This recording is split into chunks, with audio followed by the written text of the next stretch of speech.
Welcome back to another episode of Volumen. That's Spanish. I said I would give you guys another language. I still haven't done that research. I'm so sorry. Today, we have some special guests. I have an introduction for them, so give me 1 second, guys. Okay, so introducing gym owner, bodybuilder. We have cage fighter, MMA, future UFC star, just all around fitness, all around just physique, all around just knowledge on health, wealth. Phil Morrison and Chris, help me say your last name, Holstrom? Holstrom. Okay, Holstrom. No M. No M.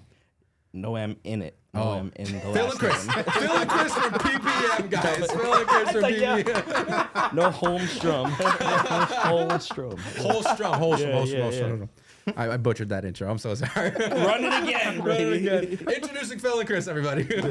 Welcome to the podcast, guys. Welcome, guys. We off camera, Chris was trying to figure out how much, or just the setup. You know, we were talking about the setup. So Phil, or you ask him, Chris? Yeah. So I was looking at this beautiful setup, and we've been trying to get our setup going a little bit, and I'm trying to figure out, damn, how much do I think this is worth to get to this level, to get to the professional level? How much do I think? So I was like, you know what? I'm going to take a guess. How much do I think this is? I made my guess. It's your turn. Were you close? Was I close? I was probably... You weren't too far. Wasn't too far. You weren't too far. I guess. I can't hear his guess, right? No. Oh, no. First. Yeah. Dude, I mean, I'm going to You want me to give you a list of what's involved? Well, I mean... Don't count the furniture. The furniture, like, that's whatever. Right. Just, like, there's microphones, there's headphones, there's adapters, there's wires, there's stands. I mean, these things look expensive. Like, this can't be like super cheap, this mic. That's vibranium, bro. What's vibranium? Yeah, I don't even know what that sounds crazy. I don't even know what that is. It's just metal. No, I was about to say, I was like, that sounds like something Wolverine was made out of, bro. I don't know. There's no, I mean, not that there's right or wrong. It's just like The lights, that looks... You got TV. Don't think too hard. Just, I guess that. I mean, it's got to be a few $1,000s, I would think. But I mean, what? Too much? Too little? Maybe for one. A few is like 4 to 5. Yeah, I mean, dude, I have no idea. 10 grand? Okay, Chris, what did you guess? So that way he has some sort of range. 12.5. He guessed 12 and a half. 12 and a half? Yeah. I mean, you have an idea because you actually are in this world somewhat, right? You're getting in there. A little bit. I know. I would say 10 to 15 grand maybe, but that could be on the light side. I mean, all that's these pretty computers. big gap, That's a good range, though. but that's a great range. Yeah, what else am I The going thing is, I mean, yeah. You're not off. That's a good guess. It depends if you count the cameras as well, because the cameras... Oh, my God, the cameras. Those are probably like, what, the most expensive things, no? Yeah, 3. So it's got to be in the 20 grand then. Yeah, it can run up that high, yeah, for sure. Oh, yeah, but I didn't even think about that. The cameras themselves. Yeah. Forget all this other stuff. It's little, and then, like, we weren't even, like, because me and Matt were running the numbers, we didn't even think, and then we were like, and the lenses and the tripods and then SD cards, and, like, we were like, oh my God. Oh, it's got to be, yeah. Oh, No, 10 grand is nothing. But you guys are free to up. use this space too, though. Like our kind of, obviously, this is our platform here, but we're looking to offer it as a service too. So you guys can This was have. his told you. idea. I This told was his idea. He said, what if you had a podcast space that you could potentially just rent out to other people Dude, to it use? just makes That's sense. literally rent it out. Like, and how charge much- them how per much- hour, how much per you charge? podcast, or whatever. We haven't figured that out yet. Okay. Yeah, Oh, yeah, still yeah, running numbers great. on that, but I But mean, that just makes sense. I'm glad you like For it. you guys, we'll And then you figure could that change like the logo of the thing, Yeah, and right. put the background, and put exactly. our own little picture or whatever. Yeah. Yeah, it's That's awesome. what I'm telling you. out. I mean, that's what we do with the studio as a whole before, like, pre-podcast, like, because we have the backdrops and we have the lighting and stuff. And so even if you're just starting out or you have a camera and you have a client that requires this setup or this sort of, kind of style that they're looking for, you don't have to, own the place or have overhead or a lease or rent, whatever. So then, you'd see whether it comes out of your pocket or you charge the client a little bit more so that it comes out of their pocket, and then it's a win-win, right? Like the studio makes money, you get the client, and then the client gets what they want, and it just kind of works out. Nah, it's a good business, especially now, man. I mean, everybody's doing podcasts and wants to do podcasts. So Yeah, that's it. Yeah, the podcast space. So you guys, where are you guys at the stage because you guys For our podcast. Yeah. baby stages. Very baby stages. Yeah. All I have is a camera, and then I have the little Rode mic that goes on top, right? Yep. Nothing like this, no mechanical arm type microphones, right? So we've just kind of been practicing. We have that recovery room downstairs with the 2 couches. Yeah. That's really all we got, the space that we got, right? Right. So we've just been practicing with one camera and that Rode mic. Obviously, it's not going to sound crisp. Right. There's nothing that we could actually put out yet. So we've just been like shooting the shit, practicing really. We did like 2 or 3. Yeah, but knowing Chris, after today, Gives you an there's idea. going to be a huge evolution. Yeah, 'cause I can give you a list of everything that Dude, you need. just not. Dude, I'm just saying. Matt will give you the list. You know what, though? So I think I had to see it, right? I'll tell you our story, really, because we haven't really shared that. Matt shows up to the studio one day with like a fifth or a fourth of the equipment. Yeah. And then I looked at him and I was like, all right, I'm going to match that. So then, I got the rest of the equipment. But then when we had like double of the amount, it was just like we were like, we still really can't run it the way we want to run it or the way we need to run it. And so then it was just like, like 3-4 trips to like Guitar Center or B&H and just Amazon. And then, before you know it, there was some money spent. And it was just like, because we weren't going to half-ass it. It was just like, we're going to do this. We're going to just go all out on it. And by then we were already a little too deep with, things. And we were like, we might as well just make it like full circle, full just production, just the works. You know what I mean? Yeah. And that's why you see everything that you see right now. Everyone that comes in really is always just taken back. They're like, "Oh my god, holy shit!" Once I put the headphones on and hearing myself, I knew it was a this star. is wow, this is great. That's what I'm like, saying. This Like, is legit. As soon, that's what I said. As soon I know, because I know Chris. I've been working with Chris. right there. Speak there. That sounds yeah, good. yeah, right. You heard it on your. So I've known Chris, and it's like, Chris gets started, and then he gets exposed to something, and then it's just like, it's just big evolution, just boom, boom. I'm gonna come in there, and there's gonna be changes all over the place, and then it's like fantastic. Yeah. So I'm 100% faith that after he experiences this. Well, so Chris has been in the studio here before once. Yes. This is your first time here in the studio. first time, 100%. Yeah. Yeah, so this is definitely changed. I feel like you guys changed things around too. Yeah. But depending on what the situation is, obviously you guys are doing the podcast now. Right. So it'll kind of be more like this. And then you guys got like your table when you do your editing. So you put all the wires away. And we got that. the space and it's very multi-purpose. That's Right, like the word. We just so we wanted it to one be aesthetic, but secondly we wanted it to be like functional, because if it looks good but it serves no purpose, that's just kind of dumb. And then at the same time, we don't want to have like a permanent setup, because then you're kind of limited. But then it's just like, I'm big on aesthetics, especially just because we're in the creative space, so it's like it's got to look good. Absolutely. So it depends on what kind of stuff we're doing, right? We'll use the backdrops and lightings and tables for products and headshots and interviews and stuff like that. We'll set it up the way we have it for when we're doing the podcast, but then at the same time we'll turn it into more of an office space vibe where we're having like meetings and clients and stuff like that. So it changes. We have the back room where that also kind of just everything serves a purpose. Yeah. Like, So it's question just for you guys, right? Yeah. You guys actually bring clients in here to discuss what you guys do, Whatever. deals or anything like that? Yeah, deals. It's shoots. Right. You have the backdrop. You guys are doing picture taking. We and have all this that wall stuff, here too. that's Okay, always so- growing, where it's like people who've came in and done like a photo shoot, video shoot, or whatever type of Oh, production. okay. I see through the mirror there. You Yeah. have the Polaroids of. Yeah. That's nice. Yeah, so we have nice. a running thing of and then we also have it where it's like it's subtle, but so for anybody who actually knows, there's different thumbtacks. Okay. I forget which one it is. I think the black ones were from our home studio, because prior to this, the operation was being ran out of my living room, and now that we have this, we just switched the thumbtack. So it's like We which got is crazy. Steve Jobs over because here. there was people who at that. actually came to our living room to like come get their picture done, which is just like in my head, great. like that's crazy to me. That's like I'm very shout out to anybody who came to the living room, because it's like I don't know Those who know. yeah, it just I don't know. But the progress is cool. So I have that as for memory's sakes. Also, just It's good, man. It reminds you of humble beginnings, bro. Yeah, yeah. That's Crazy. important. It's crazy when you look back at it, right? Like we're just going.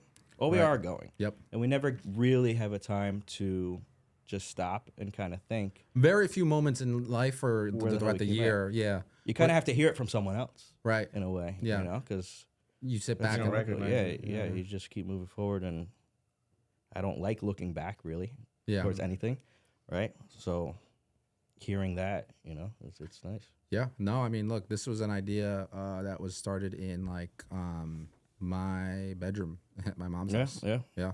And then, you know, I we're feel like here. that's when it starts, right? Yeah, when you're yeah. at home. Yeah. You figure out what you want to do with your life. Yeah. And then you get that dream and you go for it. So you own a gym, and I do a fitness studio, a right? fitness studio, yeah, Personal training. let me not downplay it. It's not a Right. gym. It's just what's the best word for a studio? It's a fitness. It's studio. a boutique fitness studio. Boutique fitness studio. Yeah, that's exactly what it is now. Okay. Like Now. 100%. Okay. Yeah. Well, That you guys have a lot at that establishment. Like it's 2 floors. You have the It is 2 recover floors. room. You guys have the workout area. You Yep. have obviously like the mirrors, the weights, the machines. You have your office space. Yep. Like Phil was saying, you guys are always like renovating or just changing out the layout and improving So I it. feel now we're at the point where the renovation is kind of stopped. You say that now. I think Allegedly. we're at the He point said- of that. he says that- allegedly. he says that now. He says that every The time walls- we make a big move. The walls are covered head to toe. It looks good though. It looks amazing. Honestly, I mean, besides that one video we just recently did, I mean, I haven't been training with you guys, but we'll talk about that later because I've been working out. So, All right. you know what I actually don't know about you guys is how you guys met. All right. I don't know that. I mean, I just know both of you guys, but I just don't know how you guys met. Right. So we both have our sides to how we met, right? But we met during COVID, right? I was in the studio alone.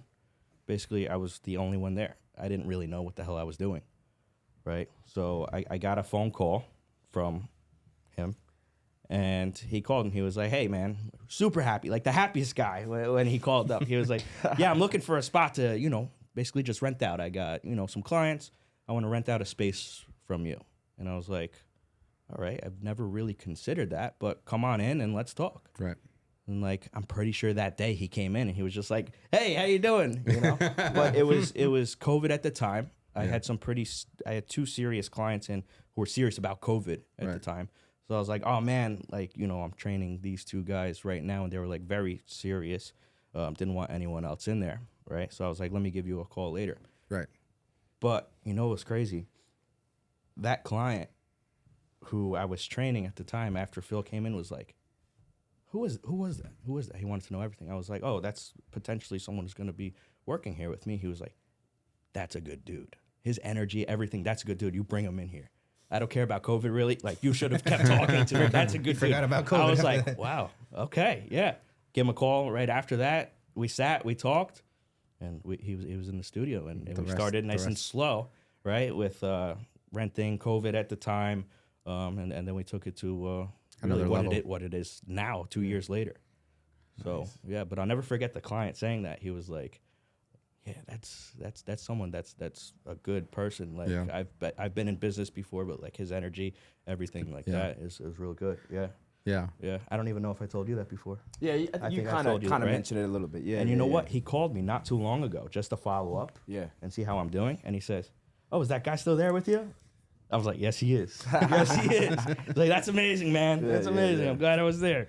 Phil is a good dude. You know, you have this energy, this charisma. I mean, you walked through the door and Matt saw everybody saw it. Insane. I was already telling Andy, I'm like, "Oh, do you ever watch his mics levels? That energy's gonna just come up." Yeah. He came in, which it's great because you know what? It's infectious. It's like It's dude, infectious. You just like Good. yeah, It is infectious. It's you know, you like I see you and like it's like yo, like you get excited, man. Like do, I get man. excited because you're excited. Like it's like, you know, it's like we could be talking about whatever. Like you're the type of guy that I want to see like paint dry on the wall with, bro. We should make a video on that. Yeah, like, we could. Like we just dude, like we'll just sit there and just look at it and we'll talk and we'll just Oh. we'll have a blast for an hour. Oh, We're bro. like, bro, look how this thing is dripping over here. Bro, 100%. True. That's true. Dude, anything could be a good time, man. That's one of my things. I have a few purposes in life, but one of them is everywhere I go, I have a good time, Right. get our work done, make people happy, Yeah. right? It's just that's important to me. I don't want to go into a space and like I'm detracting from it. I always want to add to the Yeah. space. Of course. No, that's a good Of like course, there's mantra. no purpose, right? Like, Yeah. you gotta move forward. If you're in the same spot, why are you doing it? Why take from Why- a why the hell are situation you when you doing can add? Right. Like, Just add, because Always. it's just better because like we come into a situation, we add, right? Yeah. People just want to naturally add back. yeah. Yep. It just true. works that way. That's true. That's It just- true. Well, so you would it hope rubs you would off, hope that right? people would want to do that. But generally speaking, that's what happens. Right. Generally speaking, every so often you may get somebody who's, whatever, but more often than not, people just, you know what I'm saying? Like, Yeah. I'm here now because I have that energy. You want me around, Yeah. right? I want to be around you guys. Yeah, yeah, This yeah. is how it works. Yeah. So what's your story, Phil? Right. I mean, like obviously we heard Chris's side of it, right? You called him. What was going on in your life where you were Yeah. like, you know what, like, So it's crazy. I remember I was training in New York City. Okay. I was training in New York City. originally from New York? So I grew up in Jersey. I Okay. actually grew up in Teaneck, Richard Park area. All right. Jersey kid. Yeah, Jersey guy. I even have a Jersey shirt. Actually. Yeah. We Says kind of Jersey. matched, dude. Yeah, we do. talking- Yeah. And at the time, I remember I was training, and I was training people in New Jersey outdoors. And it started getting cold, and I realized, like, look, I'm not gonna be able to continue doing this outdoors forever. And then I'm driving down the street, driving down Cedar Lane, and I see this personal training studio, and I was like, yo, I gotta give it a call. And you know how you could drive by a place just like clients say, right? You drive by a place first time, second time. Then I was like, bro, I gotta give this. So I call him up, and he sounded all right. So I was like, all right, let me just roll up and see what happens. And the energy was pretty good. Like, I saw him, and he seemed like a good guy. And I was like, oh, I looked at the spot, and I was like, oh, I could definitely have my clients here. Yeah. Easy.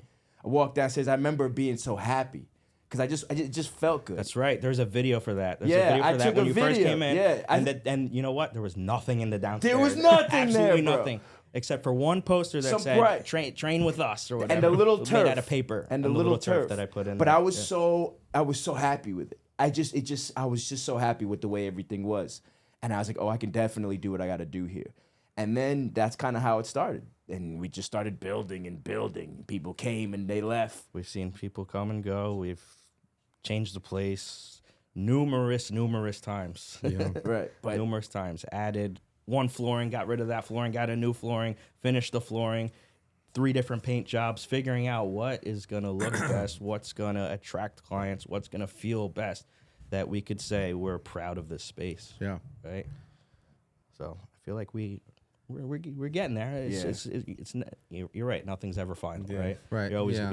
gonna keep doing something, Upgrading. even Yeah. if it's the smallest thing. Moving this little planter box over here. Okay, it looks better over here. Yeah. That's just how my mind works. And I think right? that's why you're also, both of you guys really, but it's like, you guys are creative individuals in that sense too, because it's, I mean, so there's people who like, all right, like you just look at a space and, either you don't care about it or it's like just once it's set, it isn't like that for like years.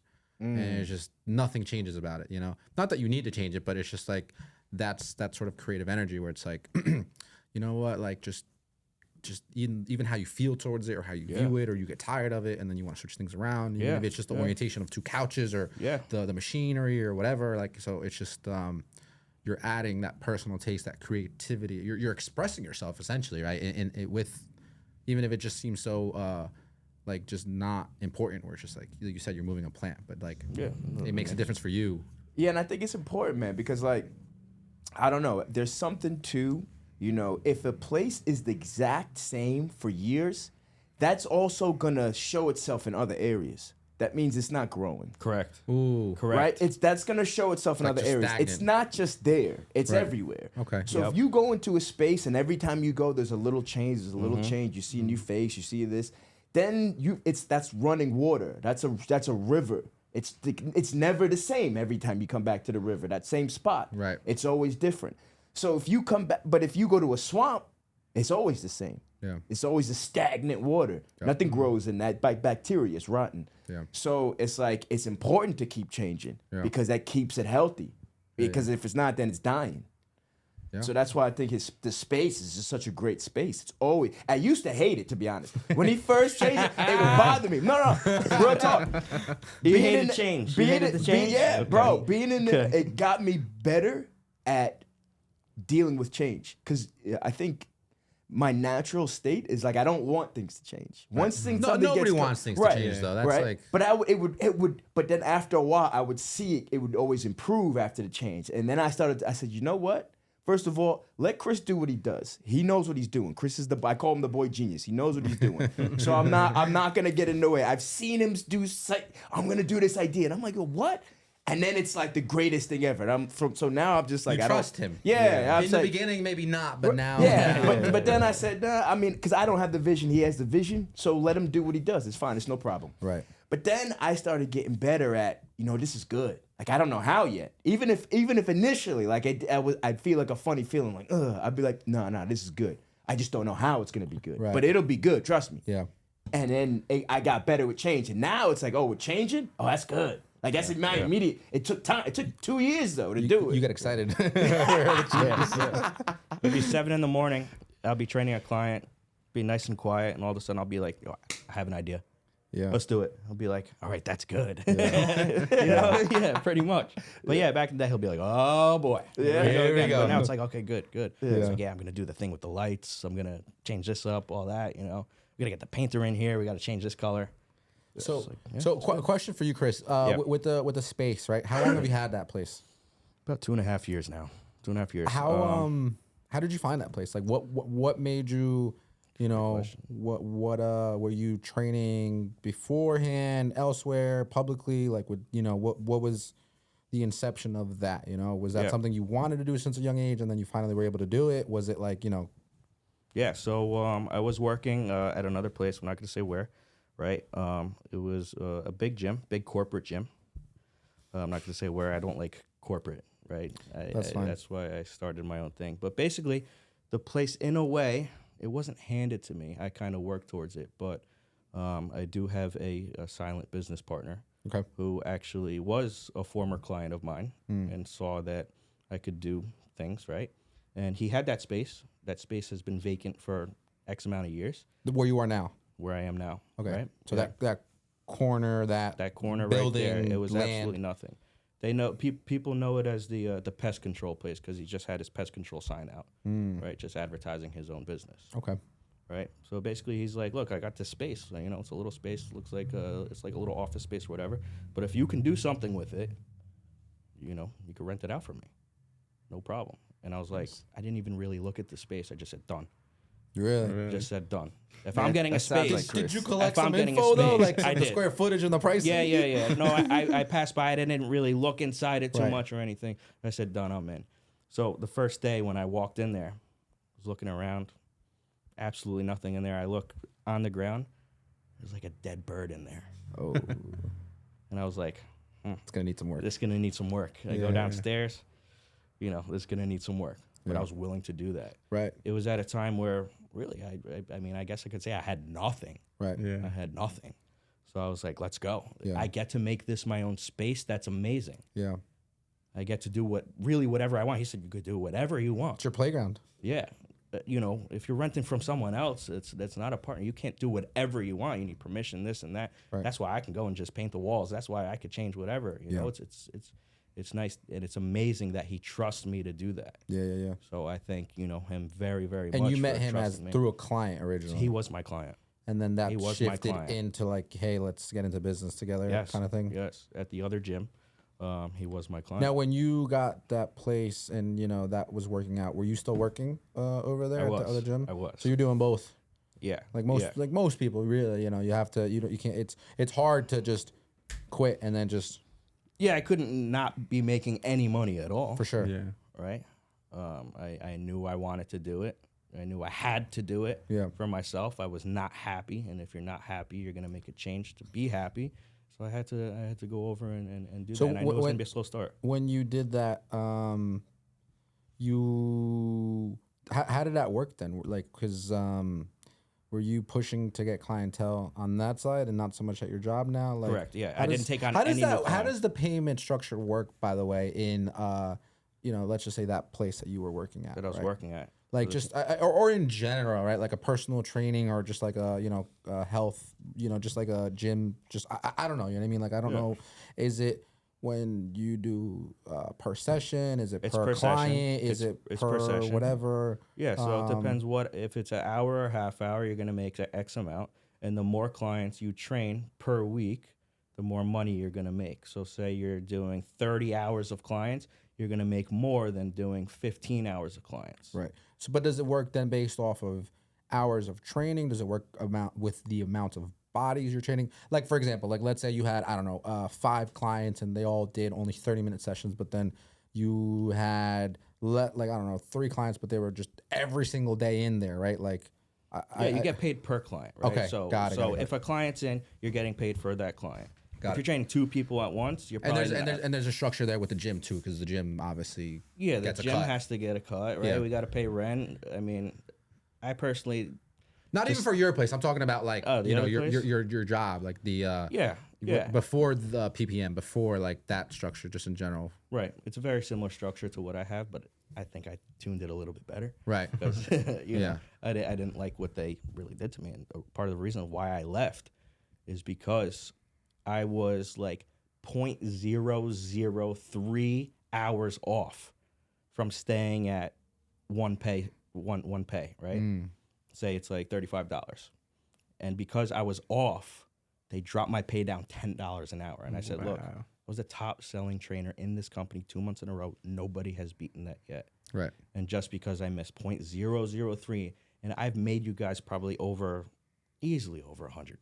Right. And you can't pay me that much more. They're like, no, they're not going to go for it. Yeah. I'm like, that's fine. I'm not going to go for this. You know? And then made the switch. Made the switch because it's so corporate. They have to follow that little number. Yeah. That little tiny number. When it does not make a difference in their pockets at all, they're just going by the rules. Yeah. Okay, rules are set for a reason, but you got to be kidding me. Yeah. Do you want someone who can Right. really train these people and get them results? Right. And someone who's good and knows what they're doing? Or you want to go ahead now, find somebody on Indeed. Now you're going to be paying more money to find that next person when you could have just paid me a little bit more to keep me. Right. So now you got to go do more work.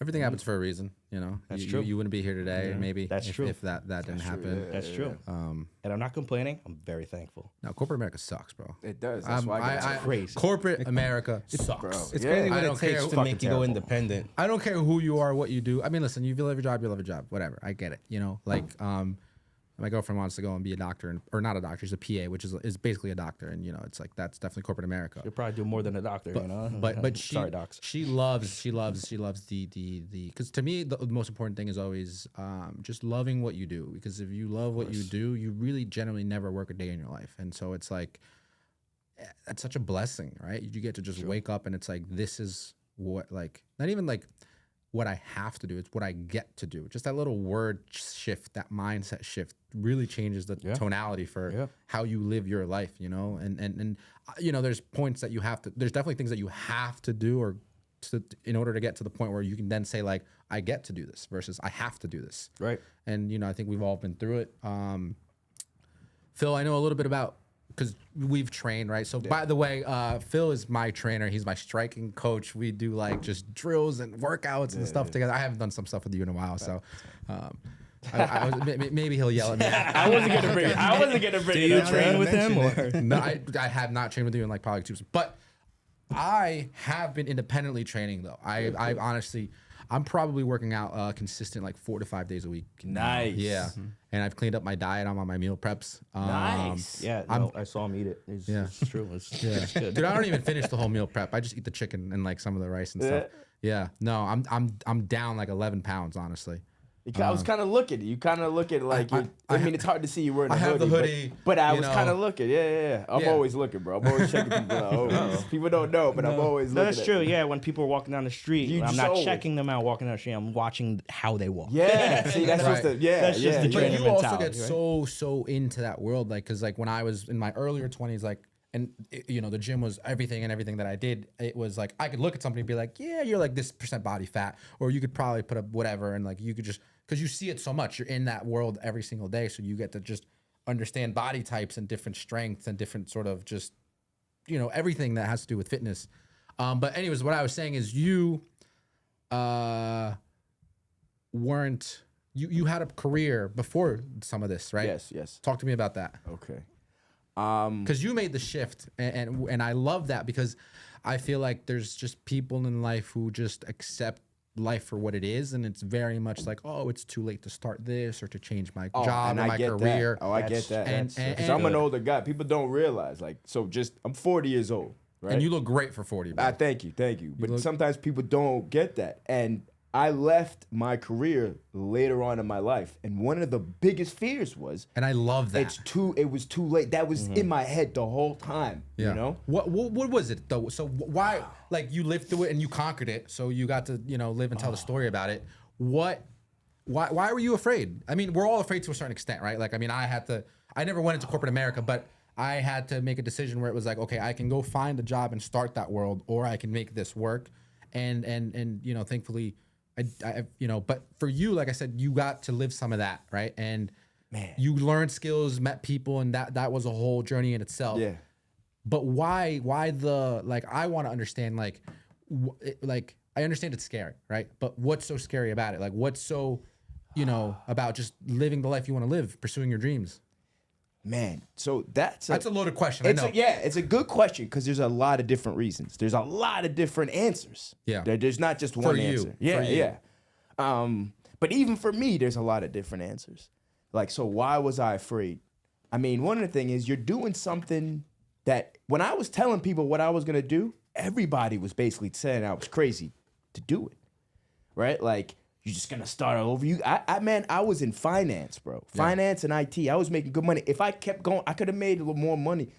But I hated what I was doing every day. I was so depressed and anxiety ridden and just unhealthy. I hated it.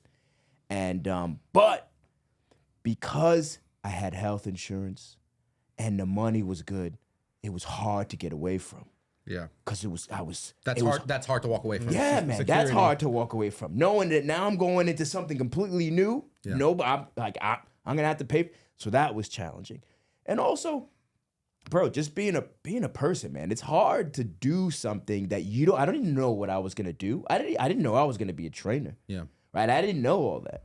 I just kind of jumped.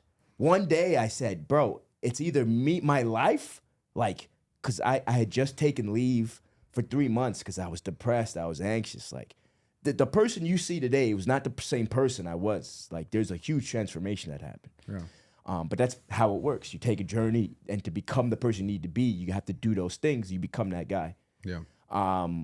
But I just remember, just like the day I came back from leave, I said, I have to quit today. Because if I stay an extra day, I'm never going to leave. I couldn't stay and get comfortable again. So the day I came back from leave, I walked to the office and said, I'm done. 2 weeks, I'm done. I can't do this anymore. Did you have a plan?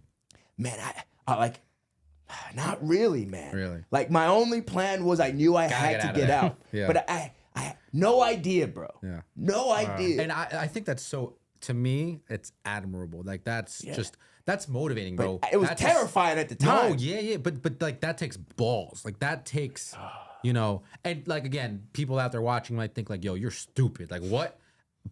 To each their own. I mean, you know? I'll be honest, It doesn't always it work for wasn't people. the smartest move. Like, I can't say it was smart, Right. but sometimes it's what you have to do, Yeah. right?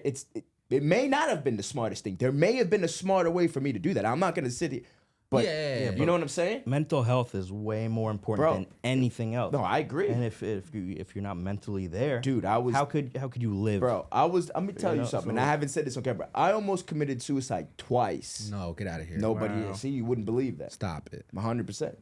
100%. Almost twice. 2 times I had to be taken to the hospital. The first time I had to admit myself, I told my parents, I was crying. I was like, you got to take me to the hospital. I'm going to do something to myself. You got to take me to the hospital. This was the first time. The second time I was at work, had a panic attack. I never experienced anything. I didn't even know who I was. And they went to the hospital. And that was the last time, and I knew I have to go, bro, because how many times is this going to happen? Right. How many times is this going to happen before I do something to myself? Yeah.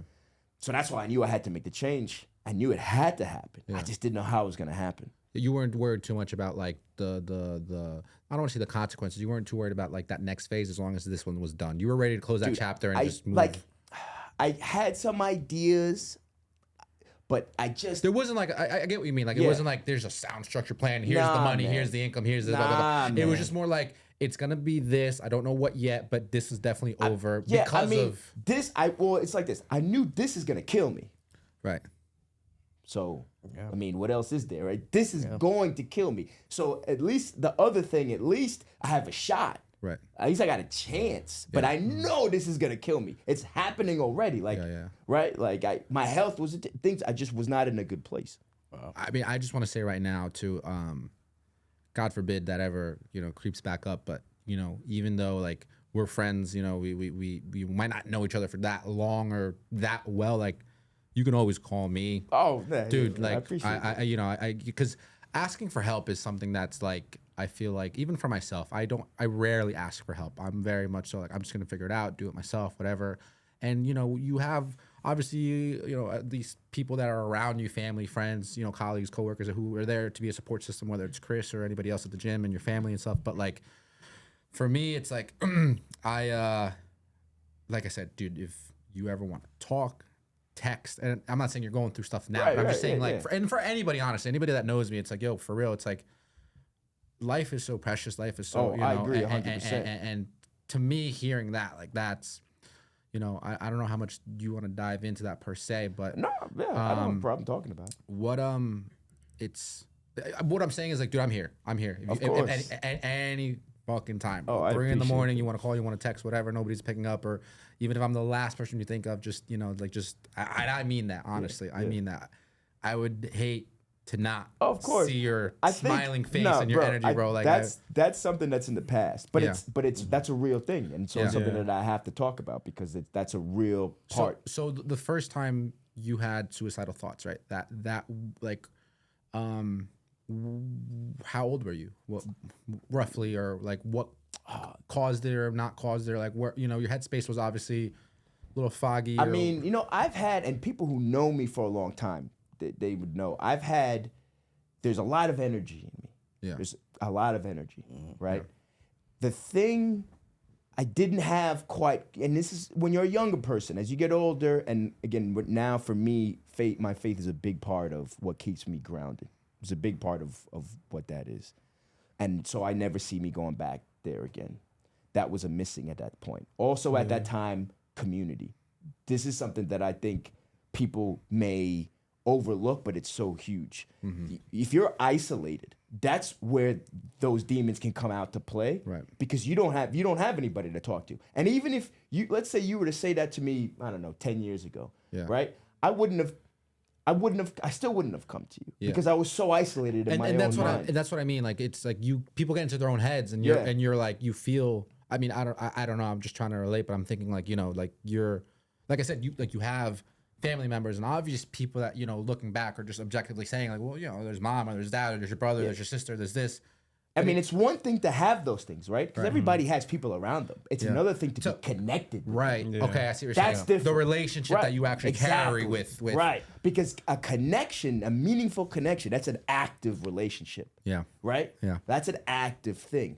But you can have people around you and you're not connected to them. Even if you see, right? Like me and Chris have a great connection. Right. Like, right? But like you can work with somebody and there's no connection. You're just two bodies passing each other. Yep. Yeah. That is physically no different. You're there, but that's isolation still. And that kind of thing, it sent people to the crazy house. that was happening to of you. Course. Yeah. You were how old?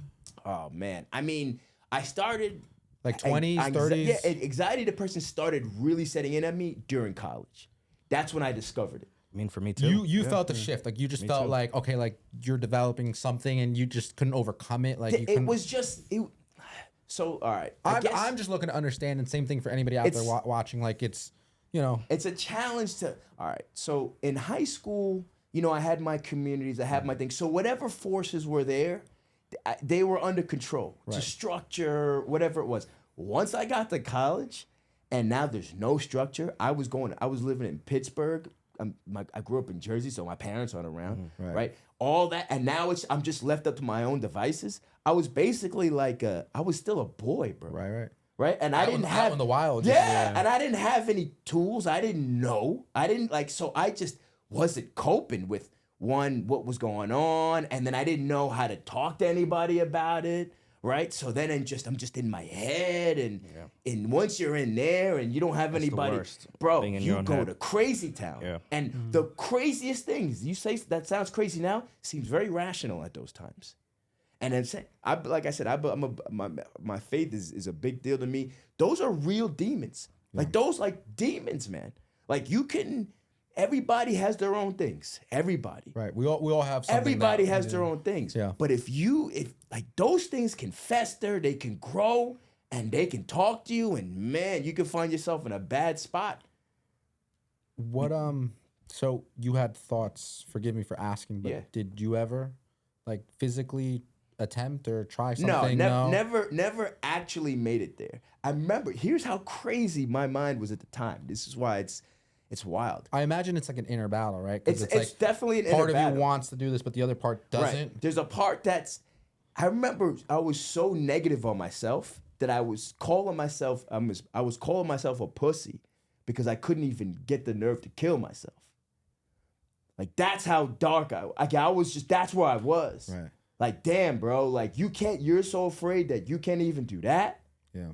I remember thinking that, man. But people who look at you now, yes. okay, people who look at you now and know what you do and how Now fucking you can badass kill you someone are. with your bare hands. Like, So how did you get to that point to thinking that? Yeah, so you were did a pussy, 180. man? Dude, it's You did the because craziest it's not, 180. because it wasn't real.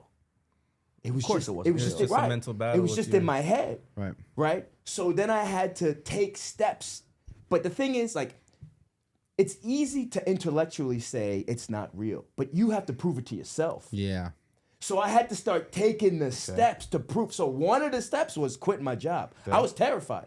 But I said, bro, I can't, like, I gotta prove it to myself that I could do this. And I did it. And I remember that was a huge shift for me.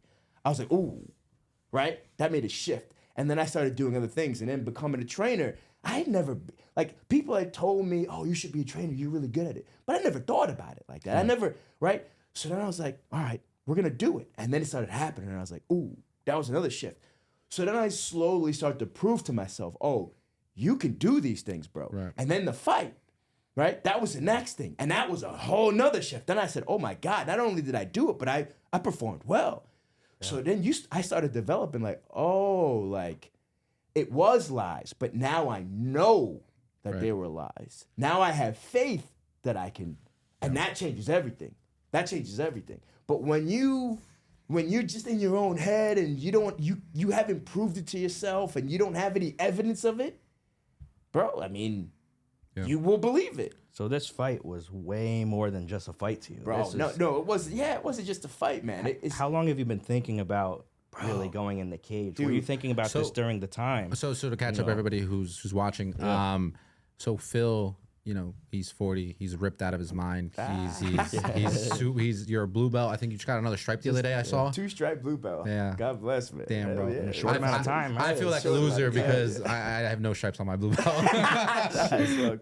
But no, so Phil, you entered into the cage probably like a month and a half, 2 months ago now. It's November 5th. Can you believe that? November 5th. Month and a half-ish. Is that No, long? 2 months. 2 months. months. 2 Yeah, months. 2 months. It's been actually 2 months tomorrow. So yeah. Yeah, I guess. 2 months. So 2 months, and we were there. Me and Chris went. Raph was there. We took some pictures, some videos out of that. You know, that was really cool to watch. Oh, that was the one you guys went to. Yeah, we went to the one that was upstate. Yeah, this is the guy. He's the guy. Yes, he's an absolute savage. He was just his training, his regimen, his mentality. Like that's why it's so shocking to hear some of these things, but it's at the same time like it's so wholesome too, though. You know what I mean? Because it's like you never know what's going on with somebody. I would have never guessed that in a million years. And same thing with you, Chris. Like we'll get into that in a second. I just. You know, even that's crazy, right? It's like, dude, you're 40 and you're going in there and we're talking like you're just striking, kicking, grappling. Like how is that? And Chris, you had some questions on that too. Like, right. What was, it was more to you than just the fight, right. you know? I mean, so Chris asked me, he was like, when did that start? I mean, so I started doing Taekwondo when I was a little boy. Yeah. And then moved up, then you started doing boxing. Then I did a little wrestling. Then I started doing jiu-jitsu. But I remember being in corporate America in the cubicle and watching UFC, watching all this stuff, and I just had a thought like, man, I want to do that. But it sounded so absurd because of where I was. Right. It sounded so ridiculous. It just sounded dumb. Right? And I told people, and it was dumb. Right? It was something stupid. I would have told you, Hey, Right? Look at that post right it's behind not you, bro. dumb. It's not dumb. Yeah. No, that's facts. I mean, I'm smart, but the small-minded people would think that's dumb. Right, You know? right. No, that's true. Yeah. But I remember, right? And I heard this one guy, we would talk UFC, and then I remember I think I didn't consciously say I was gonna do this. I think I subconsciously said it. Right? Because I couldn't bring myself to actually Say the words. Yeah. But I remember I just became super motivated.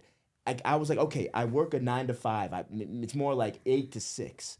So when am I gonna work out? So I remember I started working out at lunch and then working out after work. I just knew I had to do that. And then I started doing jujitsu and like in the evenings. And then I found this guy at my gym and he was a boxing coach. So I was like, okay. Next thing I know, I'm sparring people.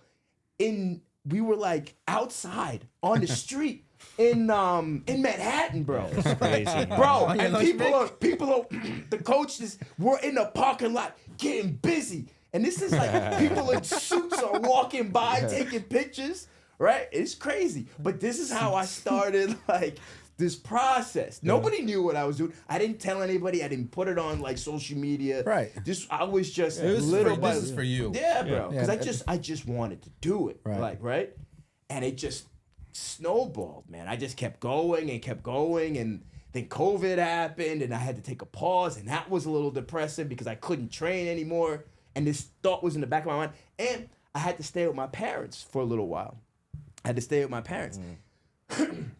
I remember going down to the garage, and I was not feeling good. I wasn't, because it was COVID, and I had clients, but I just wasn't feeling great. And I remember, let me go downstairs to the garage and just shadow box. And then I remember thinking to myself, like, why are you doing this? Like, why are we gonna go shadow box? This is stupid. Like, you're not gonna. I remember having this, like, you're not gonna. And then something inside said, do it, Phil, just because you like to do it. Right. You like to do it. So just do it. And then I started training again. And now I'm here. Yeah. Like, that's how we got here. And then I guess the last part was, and I told Chris, and I said this on another podcast, I ended up having to go to the hospital because basically of dehydration. For when? So, okay. So, Wait, like This is pre-fight, post-fight? This is when I was pre-fight. This is that fight. Yeah. Okay. So this is I was dehydrated after training. We had a brunch. I had a little drink. I hadn't didn't hydrate properly after my training match. I was doing jiu-jitsu and MMA. Right. So I just figured, I'm just gonna run over there. And you were cutting weight too. Yeah, so that, I'm not that eating. all plays into it. I didn't eat, so I was like, okay. How long before your fight was this? No, if I don't remember? this was way before though. This was okay. When was that? When was that? Had to have been the summer, no? Yeah, So because I right. wasn't wearing a coat or anything like that. Okay. So this was call it, like, summer. but I was heavily training. I was heavily training, preparing to fight. Didn't have a date, Right. but I knew that it was coming down the pike. Right. And just had, you drink alcohol after being dehydrated from working out. Yeah. It robs you of your minerals. I passed out. So Right. you look more defined when Yeah. you're like, the day after. So I passed out. I got to the hospital, and I couldn't move. Like, I couldn't move. I thought I was paralyzed. I thought maybe, because I didn't know what happened, I just know I blacked out. I thought I hit my head and I had gone paralyzed. Wow. And then little by little, they gave me potassium. They started giving me IV stuff. And my limbs started getting back. I remember when I could move my fingers, I was like, oh, thank God. I could at least move my hands. I said, okay, I can't move my legs, but at least I have my hands, right? I remember that. And then when I was able to move my toes, I was like, oh, I can move my toes. Thank God. I can move my toes. And then the first thing that came to my mind was, oh, we got to fight. Because I remember I went to call my sister, and you go FaceTime. And when you turn on FaceTime, you see yourself. Yeah. I couldn't even call her because when I saw myself, tubes, I looked like a dead man. And it occurred to me at that time, I said, oh, like, this is going to happen for real one day. One day, there's not going to be, okay, tomorrow I'm going to do this. That's it. It's coming for everybody. And I said, this is going to happen. So I said, I got to fight. Before that day happens to me, I said, I got to go fight. Time is running out. Yeah. Wow. Time I is said, I running got to go fight. Yeah. And that's what made me make the decision. And then I said, okay, I called up my coach. I said, Sensei, we got to fight. We got to do this. When's the next one? March 25th. That's the goal. Damn, bro. I'm so out of the loop. I don't even know when the next Well, one is. what? We got a March 25th. We're gonna be there. That's the Really? next goal, yeah. As a matter of fact, this is like a side conversation. Whatever video footage that was taken, we want to make a highlight thing, because I'm 40 and they fighting in other states outside of New York, they're gonna want to see some sort of like, Okay. you know what I'm saying? Like a reel. Yes. Oh, okay. Just to say, okay, yeah, he deserves Yeah, to like be a in highlight there. tape, like, you know, when you're going to Yeah, college. so or whatever high we school. put Yeah, that's together, cool. if we could just put a little something, I got you. because my coach just asked me about it today. I got We're you. here now, so yeah, I got There we you. go. Yeah, I have the footage. appreciate it. Yeah, of course. Wow. That's powerful. That was powerful. That's I'm almost at a loss for words. Yeah, same. That's amazing. Well, we're very glad you're here, Oh, man. thank you, Yeah. sir. Yeah, we're glad you're here, Oh my bro. God. Damn. You know, this is good. I'm gonna give you the biggest hug after this. Yeah, I like hugs. I hug from everybody, bro. I like it. and then I'm gonna take you down, go for another. Speaking of Go that, away, bro. That's the way it should be. speaking of that, I've been asking him at work to you know, when no one's around, just randomly when I'm not looking, just get me on the ground. Something's wrong, bro. Something's wrong with it, bro. He comes stay up to me every randomly. He's Yeah. just like, Yeah, he'll just start. he just starts like, and I'm just like, bro. So I one hope day, I don't look like that though. I got my hands up a little higher. Nah, it wasn't like that. I wanted to get up, Chris, how's your journey? Because you told me you wanted to also fight or like train and do some of this stuff. I do want to right? train. Yeah, Get into I the do wanna- MMA world a Well, little he's bit. training. We so started. you are. We You are already. Yeah, so we this is started, my bro. trainer right here. Yeah, of This course. guy. Dude, for sure. Yeah, but not MMA. I don't think I want to go the MMA route, Okay.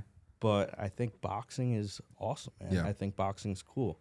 You know, if I could stay on my feet, just throw some jab sure. cross. Dude, I feel good uppercuts. thanks to Phil, bro. Like certified, you could catch these hands. You know what I'm saying? Like, Like, yeah, no, I feel like really good to have him there to teach Yeah. me this stuff. And you know, after I got a lot of work to do. yeah. But just after one kind of session, like there's obviously a difference in just like, you know, Even just movements. an awareness of. I yeah, just like, feel like comfortable being able to do movements because he's just how to properly throw a punch. relaxed, teaching you how to do it. Yeah. And after the session we did, I was like, damn, that's so worth it. Like, I don't know how clients wouldn't do this. This is so worth it. Like, honestly. Yeah. Honestly, so worth it. Like, how could a client say no to this training? Like, Well, it's not training Amazing. for Thank you, everybody man. I though. appreciate Like, you know, Yeah. there's I feel like there's like three types of people where it's like, all right, Should like be either for you, everybody. you don't want to Everybody get hit needs in the it. face, you don't mind getting hit in the face, and then there's definitely like where it's like, yo, like fuck it, I got hit in the Yeah, face. that's That's true. gonna that you know, you're like, hit me again, like like so. yeah. Yeah. I relate to you on that sense of we're just like because when I first met Phil, right? I remember I don't know if you remember what I told you, Phil, when we were like when I was like, all right, we're gonna do these sessions or whatever. I was like, yo, like I don't want no pussy workouts. Like I want like I remember that. I want like the hardest possible just program that you can create. And like, I need you to yell. Like, I need you to like. he owes. I need you to, you know what I mean? Like, I was just like, Phil probably thought I was fucking crazy. Just like, No, yeah. I'll be Nah, down. I mean, I got it. I Yeah. mean, like, cause like I said, Chris, same way. I could look at you guys, and I know what I know. Yeah. So when you said that, I said I know what kind of person you are. I could see just by looking at you. So I understand. It's like, yeah, I understand where he's coming from. He's a savage. I understand that. Sure, we Every- can have a yeah. 5-minute conversation with someone and kind of get You a get an get a idea. realization like Looking what at kind them, of person that yeah, is. you can get it. And I was like, I see where this guy's at. No problem. yeah. Do people give those requests often though, or like? Sometimes they do. Sometimes people give requests. I don't know if they're trying to impress me. I don't know what it is. But sometimes they give the request, but you can tell when somebody really means it. Did you think I was full of shit? What was your first impression? No. I honest to God, I believed you. Some people say it, and it's like you don't really mean that. Right. You're saying that, but you don't really mean that. Yeah. But when you said it, I was like, yeah, I know you mean it. Now, will you be able to handle it initially? I don't know. No, dude, I was in bad shape. Yeah, like, of course. I was like fat boy status. Yeah. I Dude, still kind of am. People are usually shocked when it's time to train like a fighter or you have no idea. I mean, Yeah. it kills everybody. Nobody. Yeah. Nobody. Even me now. And it's like, okay, we're in fight camp style. And it just destroys you. Yeah. it destroys you. But that's the point, because you need to be Yeah. if you're You gonna need to- go in the cage, you're gonna go in the ring, bro, you need that. I've been through war. Yeah. That's why I Many tell you to get times me on the over. ground. Just Bro, I was Yeah, I just, get rub it. my ear in the ground. Give me a little cauliflower. You know? Nah, you don't Just- want that cauliflower, bro. That hurts. Well, when I wrestled, yeah, I mean, literally, some kid just kept. I wasn't wearing the the headgear. Yeah, but he would literally just elbow my head back and forth Jesus. when my ear was on the ground like this on purpose. On purpose? Yeah, Yeah. just get me on the ground and get me it's hurting. it's little cheap moves, little It's like cheap things moves, to like yeah. get whatever. I mean, it's speaking of the stamina conditioning, I was watching or I was listening to a story or something, but it had to do with like Khabib and like his form of training and like some of his camps, and it was like he would roll or train in the cage with like it was like 8 different men who were obviously grapplers and also strikers At the same time? No. So what it would be like a conditioning type of exercise. So it's like, let's say he's in there, and then guy 1 comes in, Okay. and they I see. run till exhaustion. Right, It's not right. even structured as Right. far as like, okay, there's 3-minute rounds, 5-minute rounds. They might have been like a round structure, but it was like you kept going until like somebody like quit or like just basically like So I his can't do this conditioning was anymore. equivalent to like 8 people. Yeah, so it was like insane. one guy would go in, and again, someone who's like a high level, like just like kind of MMA fighter or whatever, and it was like that guy would like tap out essentially, right? Whether he was just out of breath or whatever, and then like he'd be done. Next guy, fresh up, would come in, Crazy. like talking like fresh. Yeah. And Khabib just went with this guy till exhaustion, go, and it would repeat. It's like guy 2 goes in, 10, 20 minutes or whatever, out. Third guy goes in 10, 20 minutes, out. Fourth guy goes in 10, 20 minutes, out. Fifth guy goes in 10, and he's still going, and he's beating the shit out of every single one of them. That's the biggest thing you preach. And so Preach it's that just conditioning. like, and it's and like to me, like I hear shit like that, and I get excited. Like I love that. I'm like, oh, like I want to do that. I'm like, I mean, here's the thing about it, bro. And like that's basically when you're training for a competition. Let's say you're gonna do grappling or something like that, Yeah. or even MMA, but that's standard at this point, right? So like when I was training for the fight, and even any competition, like they're gonna put you down. They're gonna say, all right, it's like King of the Hill or whatever, and it's like, all right, 5 minutes, 3 minutes, whatever the rounds are, and then once it's over, or whoever taps, whatever, the next guy goes in, and you stay in, and the next guy goes in, and it sounds, I mean, initially but it's horrible. Yeah. It's so. It's really enduring. Like it's a really tough workout training, but like low key, like it's because I've done King of the Hill and wrestling and like jujitsu, and it's like low key though. Like in the back of my mind, I'm always like, yo, this is low key kind of fun though, because Of course it's because fun. it's like, let's say I take on all 4 of you guys, and like in my head, I'm like, yo, I just fucked you guys up. I was just about to Like- say, like, mentally, like it that's feels amazing. It feels good because you're like, you just took on 2 people, and you're like, I'm still good for a third one, and so like in an ego way, it's like I'm like, okay, like I'm still good for another one, and like, eventually, obviously, somebody's gonna come in and do whatever they got to do to So you. so how does King of the Hill work? Right, you're in a circle, and I guess one guy's in a circle. Do you just throw them out, like push them, or is it like there's different you fight ways them, of tap them doing out, it. and then you're done? Or There's is it like, different ways of doing Yeah, it. there's different setups. You The way that I've done it, there's different setups. The most common, I think, is like when you do, if you're talking just grappling, it's first, like if you tap. So it's like, okay, so it's one-on-one in a circle. right. It could be one-on-one, or for the sake of like if you're in a class environment, there might be like 3 setups or 5 Okay, setups I or get whatever it, it I is. get it. So there's like a big line. So it's like you just form a line on One the after wall, the next, after and then the there's next. 3 people who start, from it. the ground or whatever, and then like I go in. So let's say Phil is sitting, and he's up. So I would go against Phil, and then me and Phil are basically just kind of grappling until one of us taps each other out. If I get tapped out, okay, I'm out. I go to the back of the line. Let's say you're next up. You go in and start fighting Phil essentially. Let's say you tap him out, then Phil steps out. Right, he gets got to the it. back of the line. have seen You this stay in that, when I and did then that Matt one goes time. in, and Right. then Now, in a fight situation, the person who's fighting, there is no. right. Yeah. So there's so if it's you're the not King of the contender, Hill. you're Yeah. staying in Yeah. there. Yeah. Like So you it get doesn't- tapped, keep going. Yeah, it wins, lose, or it doesn't matter. So it's like right before my fight, I remember one of the last like really hard days was after I had done MMA, and then we did jujitsu, and then at the end, I remember at the time I was like, why is he doing this to me? But it's what it is. They were like, all right, Phil, they lined everybody up, and I had to just take people just down. you? Just me. you? I had to take everybody down and not get taken down. Yeah. Right at the end, and I was like, it's one of those things where it's just Hate to love it, love to hate right. it. You do it, but here's the crazy thing. I remember you do it, you win some, you lose some, but I don't even really remember. But what was fascinating was people afterwards were like, "Bro, Phil, that's crazy. You're crazy." And I was like, I just remember just trying to survive for my life. You like black out almost. Yeah, bro, Right, because you have to get to that place where you're not thinking, you're just moving, just like moving, go. There is no time to think. Right.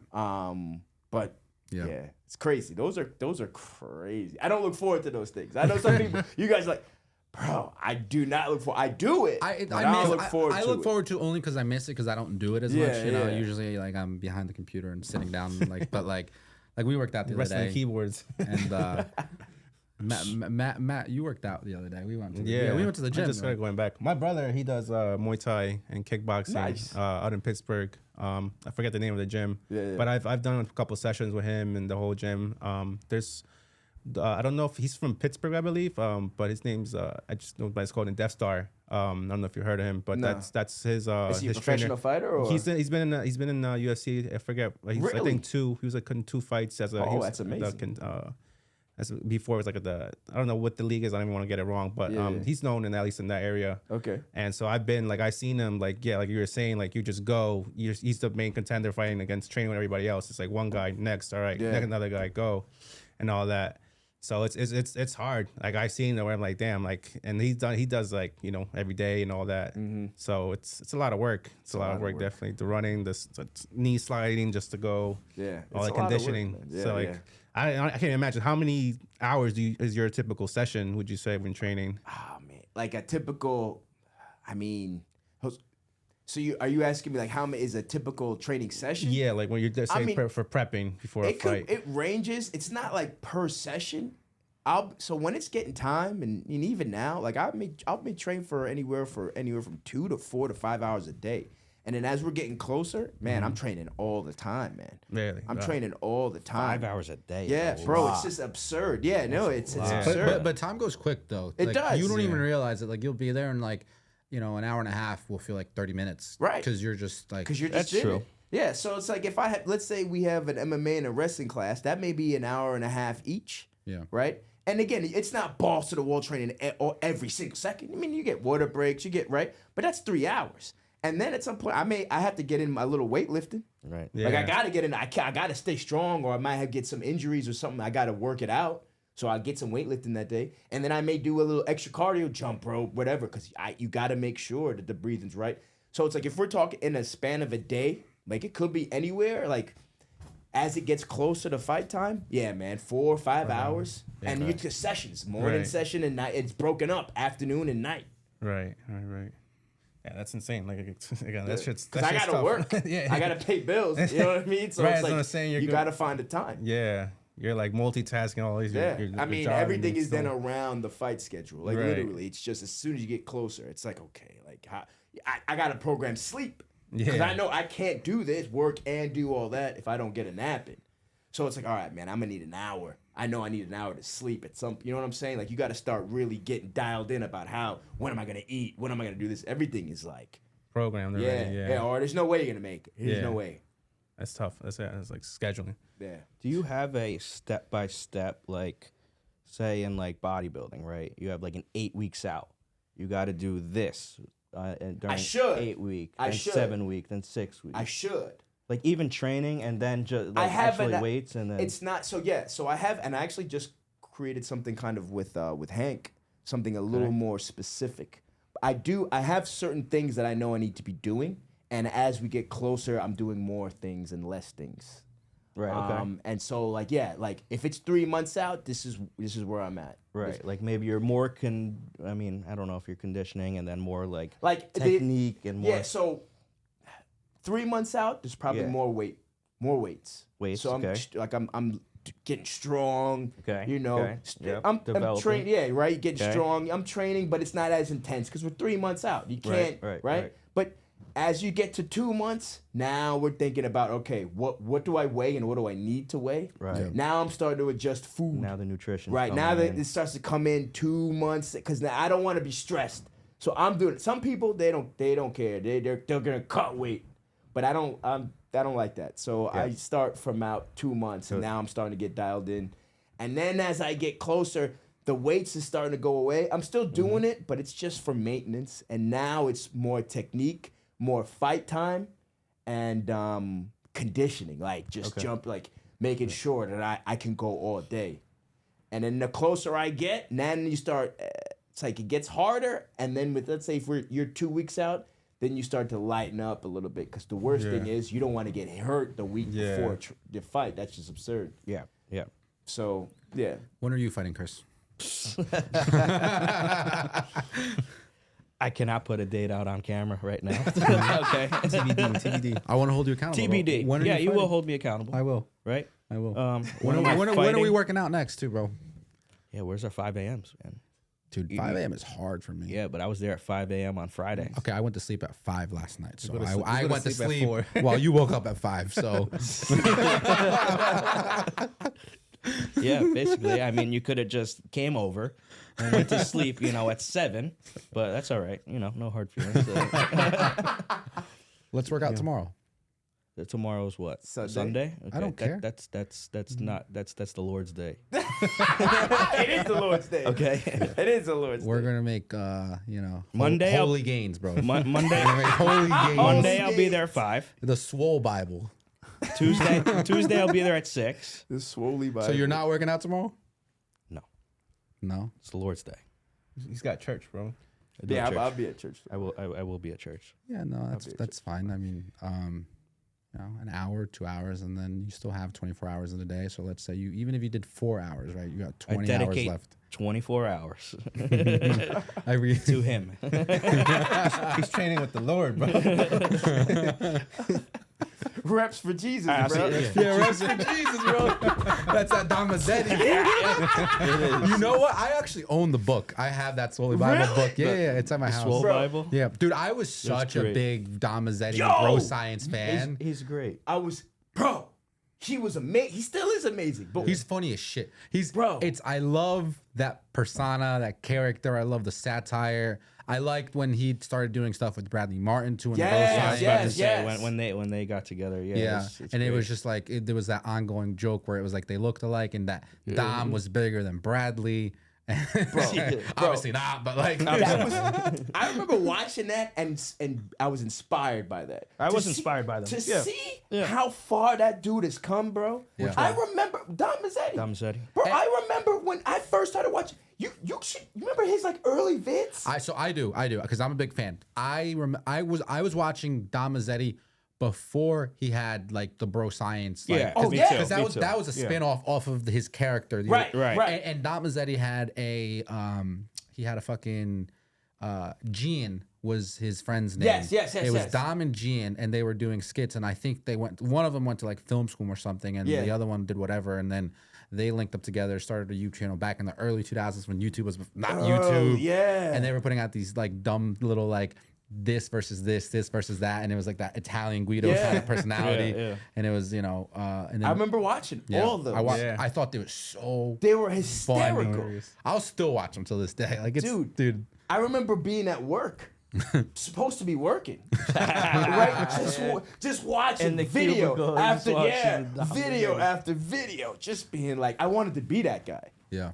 because I was like, I hated what I did. Yeah. So I remember I remember it's like, man, wouldn't that be cool if I could just make videos Just and make just do videos stuff like this? and then work out and Yeah, tell people and that's that you what we're work about out. to do, bro. there That's you go. literally what we're about to do. There you I'm go. telling It is you. what It's literally we happening. do, and Yeah, what yeah. we're about to just take it to a whole nother. Bro, it's crazy how that works. The skits are so funny, bro. Yeah, Dude. this year we've dove into that sort of content for I've ourselves seen too. it. And Those like are I keep good, talking bro. about it, we're gonna be doing skits. I like it. You gotta man. do the skits. It's I gotta be think all it's gonna be original interesting. skits. Yeah, It's a lot of work too, Of course honestly. it is. It's just like it's Definitely work. yeah. Even just But anything scripting it good is sometimes, work. yeah. You know what I mean? I know, Anything good is I the work. know. It is a lot of work, though. Yeah. It is a lot of work. And I don't mean that like in a complaining way, like, oh, it's a lot of work. I mean that in the sense of like, it's it gets underestimated how much actually goes into some of that stuff. 15 like to 30-second clip will right, take a you'll week. you know? you'll enjoy that content, that piece, whether it's funny or But yeah, just you have it very forever. well produced. Yeah. But you know, it's like it's just like, dude, you did all that, and it's like it was only 30 seconds, and then it's just like Yeah, I gotta do it. I gotta do it again, and then again, Yeah. and then again, and then obviously still lead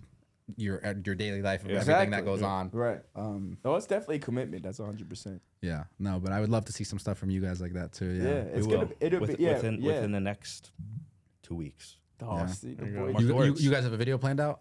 Yeah, I got a few ideas. Yeah. I can't say what, but yeah, we got some yeah. ideas. Oh yeah, You tell me off camera. yeah, we'll do. Okay, You got it. nice.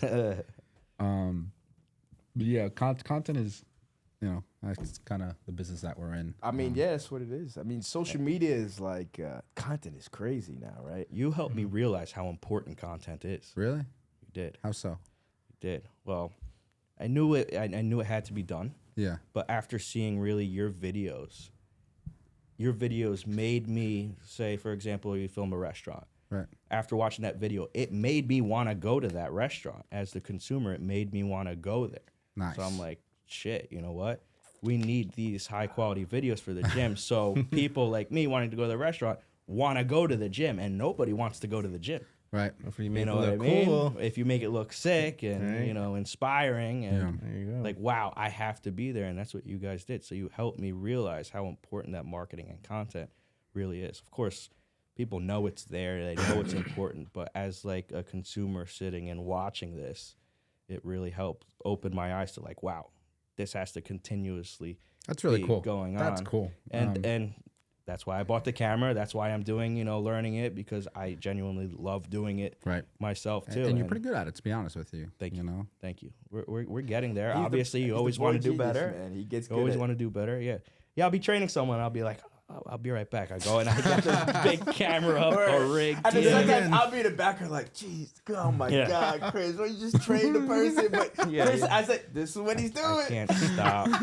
I'm like, oh my Phil's God. in this side of the gym. He just looks I'm over, just over, like- camera in hand. Yeah. I'm like, oh God, Chris, but I'm going back and forth, you know, like when they're doing their leg lifts, you know. so That's so funny. funny. That's That's what it hilarious. takes. Yeah, and That's I- what But it no, takes. but that's exactly what it takes. Yeah. I see how you're you doing guys it. film and, Yeah. and the close-ups and like the shots and the movements, you know, and following hand movements and all that, and Yeah. different angles and putting those angles together To tell a story. to tell a story, right? So really, that Christmas video we did, Yeah. that helped me a lot when I edited what you guys filmed. You understood like my film process. Yes, yes, and that helped a lot. Yeah, yeah, yeah. And I put out some more videos. I filmed some more videos this week. I've been seeing. And yeah. So it helped me, and I think they are getting a little better. Yeah. Yeah. By It takes day, time. you know? doing it. Dude, I That's didn't. it. I personally feel like I love doing didn't it. make a good video till like probably like maybe like 2 years in. Like, Right. Like my first. Like, don't get me wrong. Like I was always proud of what I made. Like a good video that you think's a good video. You know, like people are gonna think it's Like good. there are videos that like I will look back on and I'm just like, oh my God, like this is like I posted Right, this, right, like this is right. what, like I was like you know, but like that was the best thing that I could make in that time with what I had and just my level of skill and experience. But I remember, yeah, it was probably like maybe like a year and a half probably, where it was just like, if I look back today, I will look back at it and like, not to say I'm not embarrassed, but I'm still proud of that video where I'm just like, yo, like this is a really cool piece of content, or this was a cool travel video, or this was a cool whatever thing that I made, whether it's for myself or somebody else, where I'm like after that, I feel like anything, you know, was just like, I don't know, like just like it was me, if that made sense. Whereas like before it was like they were good for what it was, but like, you know, I wouldn't like share it now, but like this one I wouldn't mind, like, you know, Right. yeah, you know. Without those shitty videos, you wouldn't get to the Right. good videos. Yeah, that's the thing though, you know. It's just you know? like it's so it took some Those time. shit videos. Or You know what's whatever you important call in it. that process though? It's the energy, like what you carry. Because sometimes, like you said, your skills may not be where they need to be. Right. But it's like your passion Yeah. for it that makes up for the difference. And then not giving up, right? After you Right. see like the bad Right. video or whatever, it's like, oh, I could say screw this and not want to get there. Yeah. But yeah, that passion to want to get to that next level and keep doing it, even though you know it sucks and they suck or whatever, and you keep going to get to that level. Yeah. No, That's a hard thing to have. it's like I don't know. It's I mean, I take all the video productions that we do seriously. And that's sort of like our culture too. You know, we don't really half-ass anything. We want to make sure we, like, whatever we do, we're giving it all. You know, like, we're gonna make sure like this is the best possible thing ever that we can make for you. And so, you know, obviously that's kind of our business model where it's like, but you know what, something that bothers me sometimes is like the consumer sometimes doesn't know the difference between like good and great. You know, and I'm not saying like we're great. I'm just saying like, you know, somebody can make a video and then somebody else can make, you know, like you could take somebody who's, I don't know, been doing it for 20 years, and then you could take somebody who's just maybe doing it for like a year or something, and like they're both good videos, not shitting on anybody because at the end of the day it's subjective. But I think like, you know, it's like, you just, I don't know, it's like just whether like whatever this better video in my eyes, there's things that get overlooked, and I think there's things where it's just like, yeah, I don't know, if you own a company you for like 50 years, you're a little bit of an older head, and you know, you just know that, oh well, you know, I got to make videos because it's 2023, everybody's making videos, and you just fucking hire the next kid up, and it's just like, you know, it just puts a bad name to the industry, puts a bad name to as far as like what you can get for money, because if you overpay for something that's bad, you know, then it's like, right. So they'll just hire whoever is. They'll not just hire whoever, but I think it's also like, you know, it's like, I don't know, like you just, I don't know, it just, they don't understand value for a dollar. It's like if we compare it to like you guys, if we're talking workouts, right? Yeah. It's like you can give a general workout versus a more targeted workout that's gonna suit that person for their goals. You can give more of you and right, more which in consideration is a better workout for that person. Right. You know, so it's like if somebody came like in and said, like, cookie cutter versus right, you know, that's what I'm saying, right? Yeah. So like, let's say I come in and I'm like, yo, I want to work out arms, like, you know, I really want to target my biceps, right? They're my weakest body part, and then like we're squatting and doing legs or something. It's like, if I don't know any better, I don't know any better. Yeah. You know, like you could sell me on the idea that like, well, yeah, you're holding the bar behind your back and you're gonna have to hold it, so this is gonna like apply like, you know, your bicep, but like your biceps like a tertiary muscle group in that like workout. Right. So it's like same thing kind of applies in video in a way where it's like if somebody's making you a video and you don't really know what to look out for, it's just kind of like it, you know, it's like, you know, let's say somebody did it for like, I don't know, for free or $100 or whatever, and then like I come in and I'm like, yo, well, this is gonna cost $1,000. Yeah, and they're like, what the fuck, like why is this so much? And it's like, well, it's like I don't even know how to explain that to you. Like, it's just like if you just don't see the difference, I don't know. Like, I'm sorry that we're not gonna align. I'm just not gonna work with you. Yeah, no, I get what you're saying. I guess in a way, the consumer will always be ignorant in comparison to the right. Yeah, and I try and put myself in the shoes of that too, where it's like I'm looking to educate, not like right. Like, but I see what you're saying, because sometimes even me, I can see in some areas where it's like, man, that sounds like a lot of money, bro, and I don't know that because I'm an idiot. So I have a I'm question. an idiot consumer sometimes. Yeah. So how do you pitch, right? If yours is a higher value, obviously I see it, but how do you pitch someone like 50 years old who doesn't really understand videos and all that? How do you get them to trust you and buy such a high ticket sale? Do you show them your videos? Do you talk to them? Do you how really? My pitching has evolved throughout the years. Okay. The like what I say and how I say it is different now than like maybe like 2 years ago or even last year, honestly. What I often find myself doing a lot too is like, because there's a difference. Like if somebody calls me, most of the time they're already kind of interested. Do you tell them price on the phone? Sometimes, yes. Okay. Sometimes, not always. I'm the same way. Because it's here's the rule of thumb that I can give, and this is just for anybody, right? If somebody comes to me or somebody comes to Cider Triangle and they say like, hey, I want to do a video, great. We're gonna jump on some sort of discovery call, or we're gonna do some sort of in-person meeting just to get more details, because I cannot give you a price unless it's a cookie cutter job accordingly, right? It's like I can give you a range at best, and that's because, you know, it's so broad. The word video is just so broad. It's as if you called the restaurant and just said, hey, I need some food. I want food. Right, I need some food. Like, I mean, yeah, okay, what does that mean though? Like, is it Caribbean? Is it Mexican? Is it Italian? Do you need catering? Do you need just some appetizers? Do you need the whole entree? How many people are you feeding? there's a lot that goes into that. So same thing with the video. It's like, okay, like you need a video. Are you looking to produce a movie? Do you want just like a 30-second commercial? Do you need something for your website? Do you need something that's vertical? Do you need something that's horizontal? You know, and then there's more specifics to the day where it's like, what kind of event is it? Is it a wedding? Is it a birthday party? Is it, you know, for an establishment? Is it a grand opening? And all those things dictate how big of a job is it? Like, is this a 1-man job, 2-man job, 4-man job? Do we need a crew? How many cameras do we need there? Like, how many hours do you need us to be there, or do you want us to be there? Like, and then there's also the question of budget too, because sometimes, for me at least these days, I don't like to waste too much time. So I have like just, I don't know, quick dialogues that I'll use in my head where it's just like, okay, like, you know, if I throw out and say, look, this is probably gonna run you anywhere from like $500 to $1,000, right? Like, and like off the bat, just like, if you just, you know, you're not there yet, and, you know, maybe we can work down the line, that's fine. You know, call me when you have the money, right? Simple as that. Like, it's not like, you know, oh, you're broke or you can't afford it, you just started a business. Like, I get it, you know, it's like everyone has to work with what they got.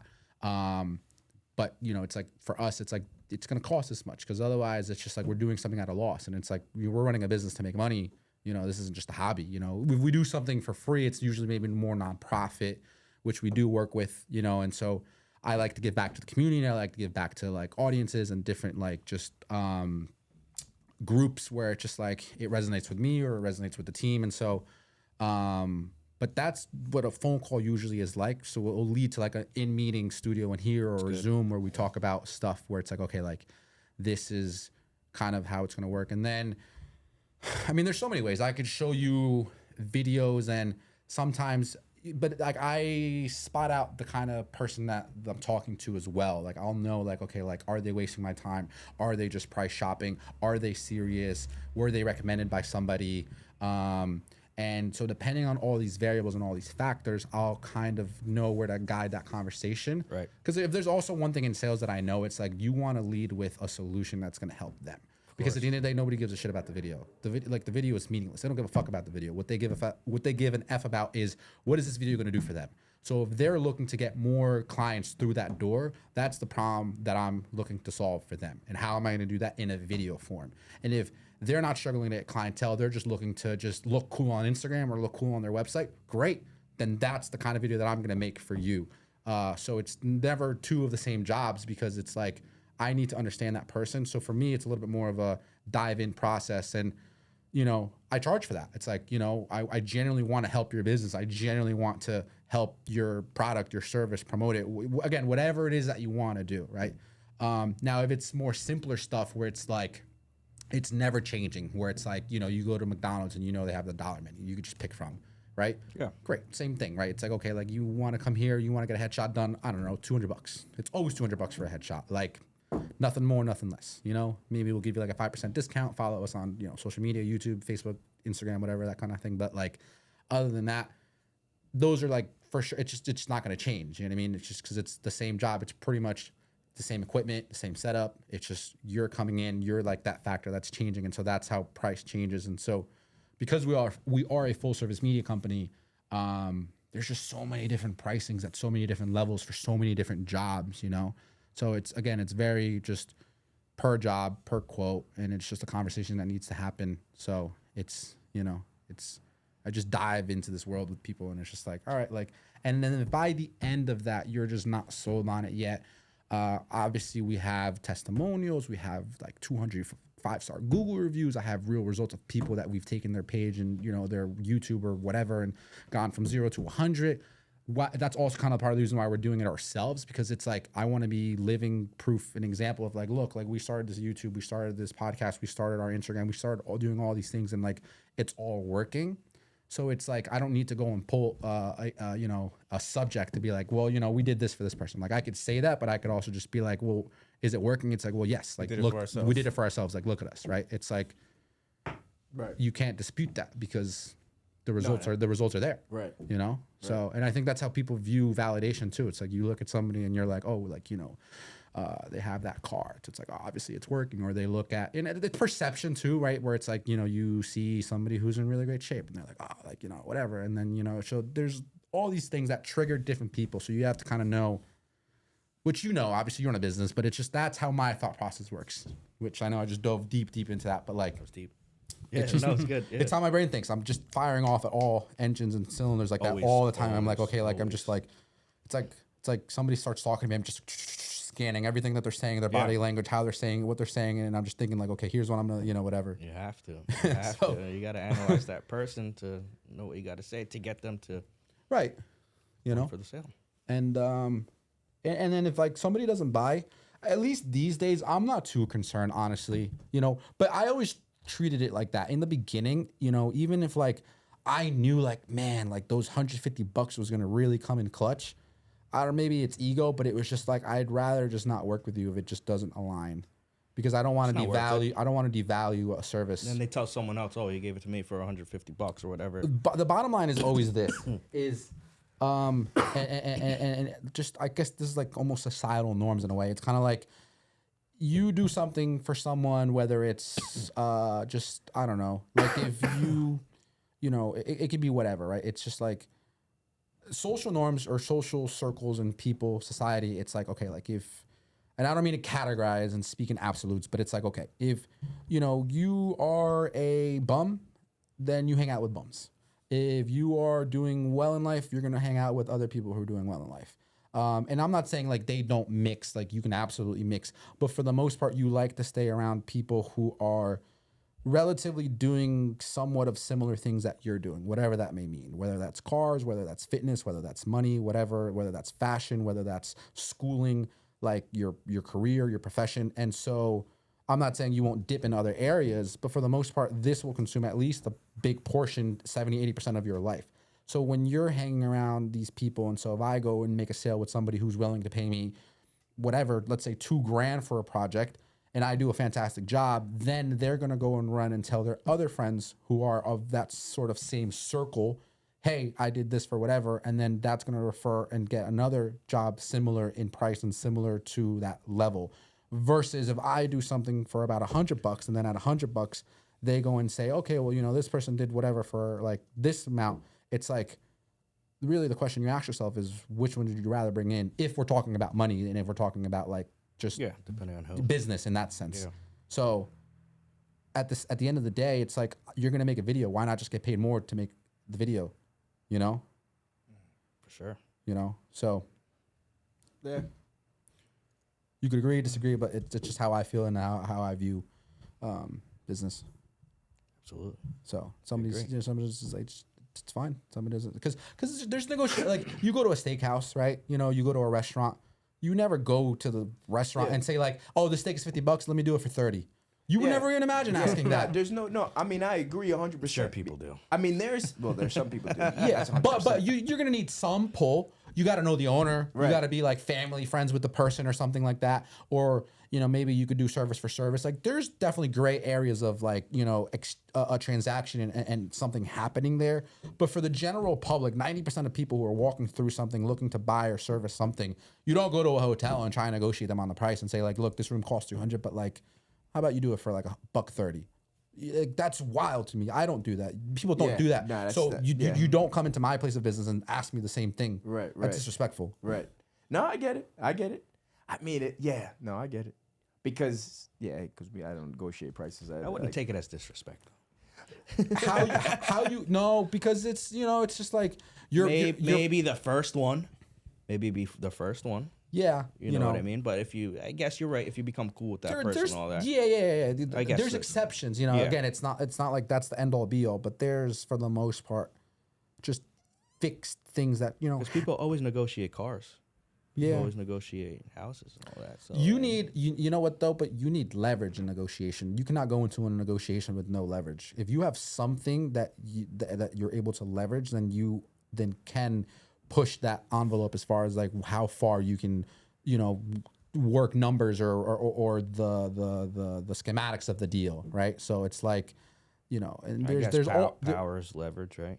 Yeah, 100% it's leverage, and so like for me, it's like if we're talking about something, my leverage is, I don't know, track record, or it's the end result, or the videos, or just like there's so many things that you could leverage, and that's why I mean like when I talk to somebody, it's like, what is it that this person needs and what are their problems so that I can solve them, and that's what I'm going to leverage. So if you say to me like, because I mean, I don't know, we can get into like rebuttals and like just like sales tactics where like if somebody says no, like I can't afford it. Well, then now we can break down those numbers and I can break down a super scary number and say like, look, instead of this being, I don't know, if you say to somebody like, yo, this is $350, right? And they're like, oh, that seems kind of expensive. I'm like, well, is it really? Because if you did the math out throughout the year, you're looking at less than $1 a day to pay for this item or service or whatever it is.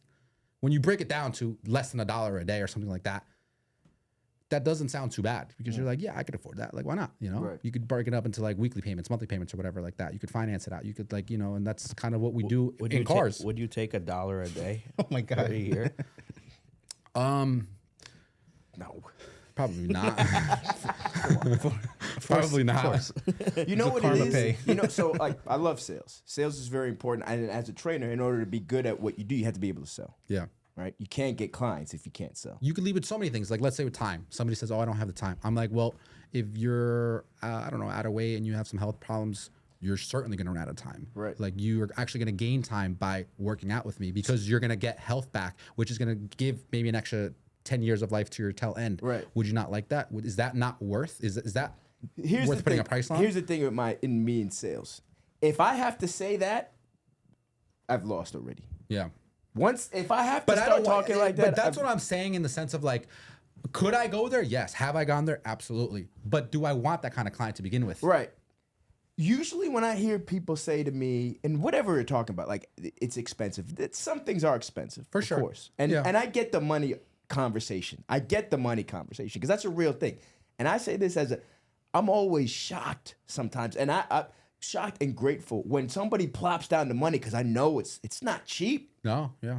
It's not, Especially personally, these days, everything is expensive. Everything is not cheap. I go man. out to eat, it's like $50. Right. Like it's like why? Right? So it's not cheap, but people can pay for it, right? So the question is does the person really feel it's valuable enough to pay this much? Well, here's sales in a nutshell to me is this. When you, and it's value driven for sure, right? Meaning it's not that you like, there has to be value, meaning like, okay, they need to value whatever item, product, or service more than what it costs to get that. Meaning like, okay, if and again, it comes down to value, right? So, you know, what's important to you might not be important to you, which might not be important to you. So if I say this iPhone is $1,000, right? Which it is, in my eyes and everybody else who's bought it, we don't care about the $1,000. You know what we care about? We care about the phone. We perceive and believe that phone is worth way more than $1,000. Otherwise, we wouldn't have bought it. What we're saying when we purchase that phone is basically saying like, I do not need these $1,000. I am okay with giving you this money because what I'm gonna get is far more valuable and better than that $1,000. And that happens on the micro and then on macro. Whether that's a house, you say to yourself, I'm gonna go buy a home. It's $500,000. It's a lot of money. There's no debating that.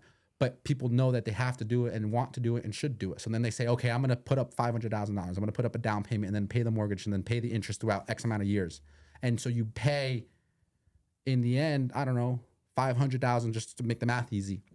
But in exchange, what are you getting? A home, a house, because you value that way more than the $500,000. So it happens on a big scale and on a little scale. Same thing, like a session. Let's say a session's $100. Somebody has to decide in their head, you know what? That session is more valuable than the $100 I have in my wallet right now. And so when you do that to people, and there's different, you know, obviously forms of doing that, you know, with psychology and just like talking and stuff, but like that's essentially a sale. That's a transaction. That's when that happens. So here's what comes to mind. Because nothing you're saying is wrong, right? It's like when I have the conversation, so we sit down at the table and I'm having a conversation with the client, prospective client, whatever it is, and they're gonna have, I have to, yes, do they get that this is valuable? In a sense, right? They wouldn't even be here sitting down with me if they didn't think it was valuable. Right. But they have to be conveyed that value at that time. And that, like, whatever I'm saying to them needs to trigger or connect with some emotional things going on. Yes. So when you talk about buying a house, you made everything you said was right. But most people don't buy houses because of X's and Y's and dollars. No, they don't. Right? The It's a huge emotional thing. Yeah. The Right? emotion. So a lot of the times when somebody comes to me, then everybody comes to me for different reasons, right? For training or whatever it is I'm selling. But like, the reason they give me that money at that time is because they feel that I'm gonna be able to do the things that I said I'm gonna do, Right. and that they need done. Right. And in that moment, that conversation, you're solving a problem. Right. They feel that it's like, and I like this guy. Yeah. I just right? Because it's like, okay, there's a lot of people who can solve problems, bro. Yeah. Right? But that's not enough. That's an added bonus. Right? That's Leading with the emotion is great, because if you look at a majority of the products and stuff that like is just like, you know, mega corporations and companies, they're always telling a story. You sell with the story. You leave, because think about it, right? Like if I say to you, hey, I need $10, you could be like, yo, fuck this guy, like screw his $10. But if I now attach that monetary value and say, I need $10 because I need a surgery that I have to go get done. Now you're like, well, you know, I'm gonna give you $10 right. now. That's a different, the context changed. Now you structured emotion behind that. Right. And so, but it doesn't change the fact that like you still valued that person's story more than the $10, right? It was led with emotion, which is because we're human beings. So, you know, there's that feeling of, you know, like you said, like not only you're solving a problem, but now it's you check off every single box for that person, and so they do it. And I mean, yeah, that's you're right. You're absolutely right. Yeah. You know? I mean, so that's just a thing. Like, my biggest thing is like when somebody comes in and somebody says, "Oh, like I don't try and sell anybody." Right. I don't even like using that word. Yeah. To be honest with you, It has a negative connotation. you know what I'm saying? But I don't think of it as sales. Somebody comes in and they're a person. We're gonna have a conversation. All right? Yeah. Everybody, right? And then I'm good at what I do. I know this. Yeah. Right? And I'm gonna show them why I'm nice. They're gonna see. Right? And I make them feel good, right? I know what needs to be done. Once they tell me, like, am I analyzing? Yeah, but I'm also like, okay, this is what they need from me. Yep. I make sure I'm gonna give that to them in this half hour, in this hour, and whatever that is. And that's experience now. Right. That takes time. And that's experience, but that now you're getting into it's not only sales, but it's just like that's like the full package, which is what you should be, which is what everyone should be, right? Because it's like you said, right? If I go and I stay at a hotel, and this one's priced at $100, and this one's also priced at $100, but I don't know, I guess the staff here is rude, or they just never say hi to me, or they don't say anything, right? But I have a way better time over here because everyone's so friendly and so nice, and they're smiling and they're waving. I'm gonna choose that one every single time, because it's not then about the money, because the money is the same. It's about that experience, which gets people to come back, and so then you have repeat, and so then you know that's the key word, experience. Exactly. That is such a big, because you said it best. Anybody can solve a problem. You're right. Anybody can, but so it's like, okay, you can get into business and solve problems, and you can certainly make money, but will you be around in 5 years, 10 years, 20 years? You know, is there longevity behind that? And that has to do with the experience that you're giving to people, because then they forget. Like, you go to Disney World, you don't bat an eye that it's going to cost like $700 to go into that thing, right? You know, because there's an experience tied to happy. it. And there's a story that's tied into this thing, where there's Walt and building this playground for his children. You're sold into this entire thing. So now it doesn't even matter. Yeah. And then eventually it gets to a point where like, this is so good that it's like, you're like, it becomes like almost a thing that you have to do. Like, it's part of the experience. Yeah. Sometimes that's the thing. Like when you could appreciate this. If you walk into I don't know, like what's like a really fancy car that's like really like I was gonna say like clothing is a good experience too. But no, Rolls Royce, right? Yeah. So now when you go, let's say you walk into to buy a Rolls Royce, man. You know you're paying crazy money. It's just a car. Right. No, right. It's just a car. That's literally all it is. But that experience when you walk in, you know, like what you're gonna see, how they're gonna treat you. That's what you're expecting. If you get anything less, you're gonna be pissed off. Yeah. You're expecting because the amount of money you're about to pay, bro. Right? Yep. Right? Same thing with like a restaurant. Right? If you go to McDonald's and you get some rude service, it's McDonald's, of course. I mean, but if you go to a really nice restaurant and you know you're about to, and you're outraged, bro. I'm about to drop $400, $500. There's for expectations. the experience. Exactly. If I don't get asked for crackled black pepper, at a nice restaurant, No, That's it. I think moral of the pissed. story there is there's expectations too wrapped up with price points too. So Right. like when you are in those bigger numbers, bigger leagues, it's there's that expectation too and perception of like, all right, it should be like this. Right, and we got to create that experience. Right. So when they walk in and they're about to drop, bam, bam, bam. Experience is key. We need to create that visual, that Yeah. experience, so that they feel, oh yeah, and of course I'm gonna spend this much. Of Right. course. it's all Yeah. about Perfect. getting them to The see. vibe. Like, You gotta Right, me- they see have it. to. They have to see and feel. And that's it what I was when they gonna come say in the when you door. use the example about the iPhone. People are paying $1,000 for an iPhone. Yeah. They could see it. They know what this thing does. Right. Yeah. They don't know But to be anything about honest, a service. Majority until, majority of you're people there. don't even use its full iPhone potential. No, Like- I don't. Like people are, No, Right. it's you're status. making calls, some text, maybe you take a photo, you use like this app. There's so much you can do on this bro, thing, It's crazy. but you pay for it because you're like, in case you need it, it's there. Yeah. So it's Yeah. just like And so, everybody's friends, family, right, everybody right. has it. And But that's not that. So that's like also like a next level evolutionary stage where then it becomes.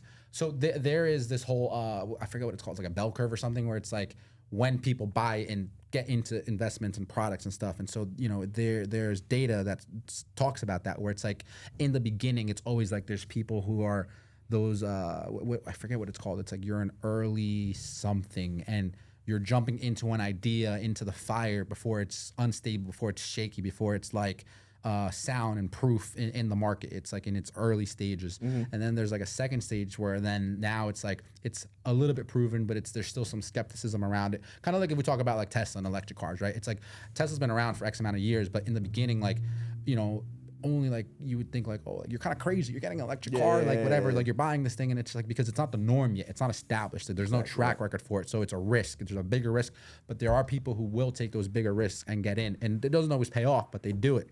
Then you have the second the statistic data graph of people who once they see that this people were safe enough to do it, then like they jump into it. Then once it reaches its past half curve or whatever, the second half of this graph, you have now I forget what it's called, like there's like late laggers, early laggers, like whatever, but like then you have people who then like it's starting to become widely accepted as society, and so then you decide like, well, now everybody's doing it, so it's like, you know what, it is safe, we are good, let's do this opportunity, let's buy this product or service or whatever. Then you have the tail end of the people who will get in because it's like everybody's doing it, so at this point you're like almost feeling left out because 90% of people are doing it. And so if you start looking at consumerism in that sense, it's like that's the best time to sell your stock, everybody. That's the best time. well, like think of it this way, like Facebook, Snapchat, right? Yeah. Like Facebook has been around like I don't know, like 20 something years, right? So there were people who were doing Facebook when it first got involved, right? Like day one type of things, and not everybody was on the platform. It wasn't like millions and billions of people that were on there, right? Those were those early. I think it's called early innovators. Yeah, you have early innovators, you have early adapters, then it's like adapters and like late laggers or whatever. And so these early innovators, when they're in at that ground level, right? And then like Facebook starts to get a little bit more recognition. Now you have like high school kids, college kids, you have all these people using this platform.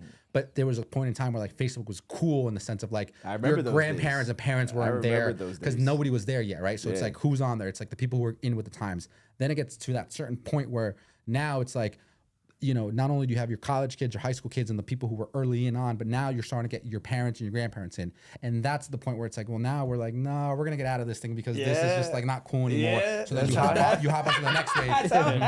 and then before you realize it, now you have everybody's grandmas and cousins and now brothers. all the corporations are in it now, right? But by the time they're joining, they're so late to the game. Yeah. Like they needed to get into it when early on, and they're joining late. So, I mean, whatever. We can go on today. No, I got you. So this is just like stuff that applies and it makes sense when you're talking about business, you're talking about entrepreneurship, you're talking about an experience, you're talking about longevity, and you're talking about sales. It's just like I love this world, but it's just like, it's yeah. But story, content, video, emotion, gym, fitness.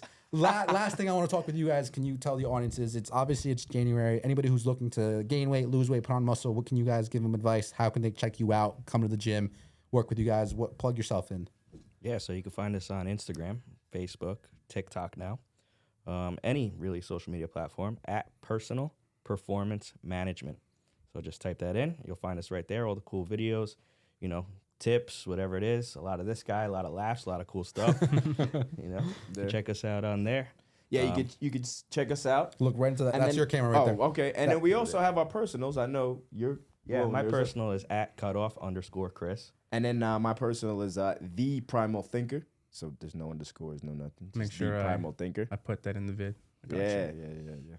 We'll put you guys in. Any last tips for anybody who's looking to change their health, change their physical and mental body? Any last words, advice, tips? Start now and just do it. Don't wait. Don't wait. Just Do do not it. wait. Just, you Don't know, overthink it. There's no Yes. tomorrow. There's only Don't today. overthink it. You wake up Right tomorrow now. and it's already today. Yes. It doesn't change. You're gonna Yeah. continuously saying, "I'm gonna be doing it tomorrow." You start now.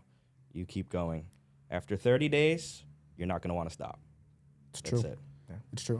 I'm 2-3 weeks and back into my flow. Feel fucking great. Yeah, that's it. One Even more before week, you're good. I know. You're not gonna want to stop. I already don't want to stop. Exactly. There you I'm go. gonna catch a workout after this. There you go.